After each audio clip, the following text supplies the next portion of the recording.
One of the most common questions that I get from people interested in using and implementing solution-focused brief therapy usually starts with, how do I use solution-focused brief therapy with, and then insert problem, depression, anxiety, clients who struggle from trauma and those sorts of things.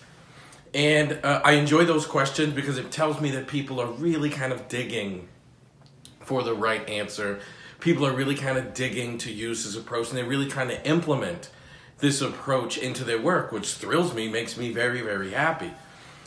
But my answer is always the same, and that solution-focused brief therapy is not necessarily impacted by the client's problem, because we would always ask about the client's desired outcome from the therapy, and then do a detailed description about what the client's life will look like when that desired outcome becomes their reality.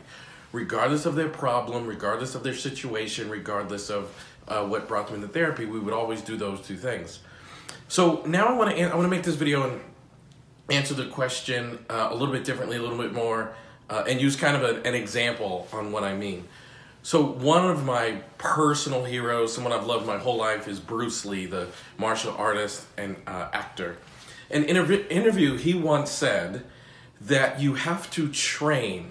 You have to train so hard that you combine control with instinct. And you train so much that when you're in the therapy, or when you're in the fight, your instinct takes over and you're able to just respond in that situation in the fight. And I would say the same thing is true for solution-focused brief therapies. You have to train and practice so much, not just by reading a book. You couldn't learn martial arts from reading a book. You'd have to actually practice punches and kicks and moves and things like that. The same thing is true for solution-focused brief therapy. You have to really take on this information and to really practice it, and practice it until it becomes instinctual, until it becomes intuitive. So then when you're in therapy, when you're doing the session, you're not thinking about the model or the approach or the next solution-focused question. You're just thinking of the next question. Bruce Lee also said that he didn't believe in styles. He doesn't believe there's like a Chinese way of fighting or a Japanese way of fighting or an American way of fighting. And I would say that's true for solution-focused brief therapy as well. I don't believe in styles. I don't believe that there's a solution-focused brief therapy with depression and solution-focused brief therapy with anxiety. I think you just really have to work and practice and hone your skills until the science of this approach combines with your art of this approach.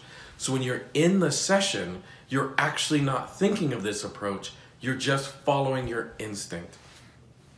And I want that to really kind of hit home for a minute. I know the problem-focused approaches are often what you do in the session is significantly changed by the problem or diagnosis or symptomology that the client comes with. But in solution-focused brief therapy, that's not true, just like it wasn't true for Bruce Lee when he was training to become a world-class martial artist. So I hope that makes more sense. I hope that explains our position in solution-focused brief therapy, and I hope you go off and practice and make sure you combine control and instinct. And good luck.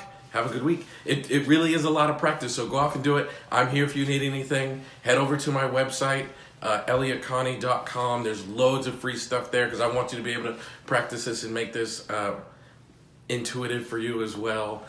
If you please, if you would, share this video, like this video, help me spread the word. I appreciate it, and I'll catch you next time.